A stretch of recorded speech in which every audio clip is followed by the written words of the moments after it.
السلام علیکم ورحمۃ اللہ وبرکاتہ نحمدہ ونصلی علی رسولہ الکریم اما بعد اعوذ باللہ من الشیطان الرجیم بسم اللہ الرحمن الرحیم یعتذرون الیکم اذا رجعتم الیہم قل لا تعتذروا لن نؤمن لکم قد نبأنا اللہ من اخبارکم وسيرى الله عملكم ورسوله ثم تردون إلى عالم الغيب والشهادة فينبئكم بما كنتم تعملون سيحلفون بالله لكم إذا انقلبتم إليهم لتعرضوا عنهم فأعرضوا عنهم إنهم رجس ومأواهم جهنم جزاء بما كانوا يكسبون يحلفون لكم لترضوا عنهم فإن ترضوا عنهم فإن الله لا يرضى عن القوم الفاسقين الأعراب أشد كفرا ونفاقا وأجدر ألا يعلموا حدود ما أنزل الله على رسوله والله عليم حكيم ومن الأعراب من يتخذ ما ينفق مغربا ويتربص بكم الدوائر عليهم دائرة السوء والله عليم سميع عليم ومن الأعراب من يؤمن بالله واليوم الآخر ويتخذ ما ينفق قربات عند الله وصلوات الرسول ألا إنها قربة لهم سيدخلهم الله في رحمته إن الله غفور رحيم۔ الحمدللہ تدبر قرآن کی آج ہماری کلاس نمبر 206 ہے، جس میں سورہ توبہ کی آیت نمبر 94 سے 99 میں نے آپ کے سامنے تلاوت کی۔ سب سے پہلے آیات کا ترجمہ۔ کل کی آیات میں نے آپ کے سامنے ذکر کیا تھا کہ اللہ رب العالمین عذر پیش کرنے والوں کا ذکر کر رہا ہے، جو لوگ غزوہ تبوک میں نہیں گئے نفاق کی وجہ سے، اور اس کے بعد جھوٹ بھی بول رہے ہیں اللہ کے نبی کو آ کر کہ ہمارا ایسا مسئلہ تھا ویسا مسئلہ تھا۔ اللہ رب العالمین انہی کا ذکر آج کی آیت میں بھی کر رہا ہے۔ اللہ تعالیٰ نے ارشاد فرمایا یعتذرون الیکم اذا رجعتم الیہم، جب آپ ان کی طرف لوٹو گے تو وہ عذر پیش کرتے ہیں۔ جب آپ لوٹتے ہیں غزوہ تبوک سے، جب ریٹرن آپ آئے تو عذر پیش کر رہے ہیں، تو آپ کہہ دیجئے کہ تم عذر پیش مت کرو، ہم تم پر ایمان نہیں لائیں گے، اللہ نے ہمیں تمہاری خبر دے دی ہے، اللہ نے تمہارے دل کا نفاق ہمیں بتا دیا ہے، اور اللہ تعالیٰ اور اس کے رسول جلد ہی جان لیں گے۔ اللہ تو جانتا ہی ہے، مطلب رسول کو اور لوگوں کو بتا دے گا، پھر تمہیں لوٹایا جائے گا عالم الغیب والشہادہ، غیب اور حاضر کے جاننے والے کی طرف، وہ تمہیں خبر دے گا تمہارے عمل کی۔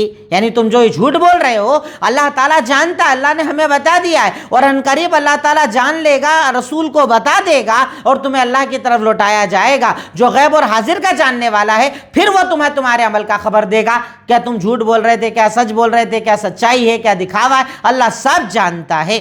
سیحلفون باللہ، اللہ رب العالمین اللہ کے نبی کو پہلے سے ہی خبر دے رہا ہے کہ وہ لوگ کیا کر سکتے ہیں، یہ منافق کون کون سا راستہ اپنا سکتے ہیں، کون کون سا حربہ اپنا سکتے ہیں۔ اللہ بتاتے ہوئے ارشاد فرماتا ہے کہ عنقریب وہ قسم کھائیں گے، اللہ کی قسم کھائیں گے جب آپ لوٹیں گے، تاکہ آپ ان سے اعراض کر لو، آپ اگنور کر دو، آپ انہیں چھوڑ دو، تو آپ انہیں چھوڑ دو، وہ تو گندگی ہیں، گندے لوگ ہیں، گندگی والے ہیں، جھوٹی قسمیں کھائیں تب بھی آپ اعراض کر لینا، کچھ مت بولنا، ان کا ٹھکانہ جہنم ہے، ان کے عمل کا نتیجہ ہے، ان کے عمل کا بدلہ ہے۔ یعنی یہ جھوٹی قسمیں کھاتے ہیں اور آپ جانتے ہیں کہ جھوٹے ہیں تو چھوڑ دو، آپ انہیں اعراض کر لو، گندے ہیں وہ لوگ، گندگی والے ہیں وہ لوگ، اللہ تعالیٰ ان کا ٹھکانہ جہنم کو بتاتا ہے اور بناتا ہے۔ یحلفون لکم لترضوا عنہم، وہ قسمیں اس لیے کھاتے ہیں تاکہ آپ ان سے راضی ہو جاؤ، اعراض کر لو، اور اگر آپ ان سے راضی ہو بھی جاؤ تو اللہ تعالیٰ فاسقوں سے راضی نہیں ہوتا ہے۔ یعنی اگر ان کی جھوٹی قسموں پر آپ بھروسہ کر بھی لوگے، اللہ نہیں کرے گا، اللہ تعالیٰ جھوٹی قسموں پہ بھروسہ نہیں کرتا ہے، اللہ تعالیٰ ان کے جھوٹ پر بھروسہ نہیں کرے گا۔ الاعراب اشد کفرا ونفاقا،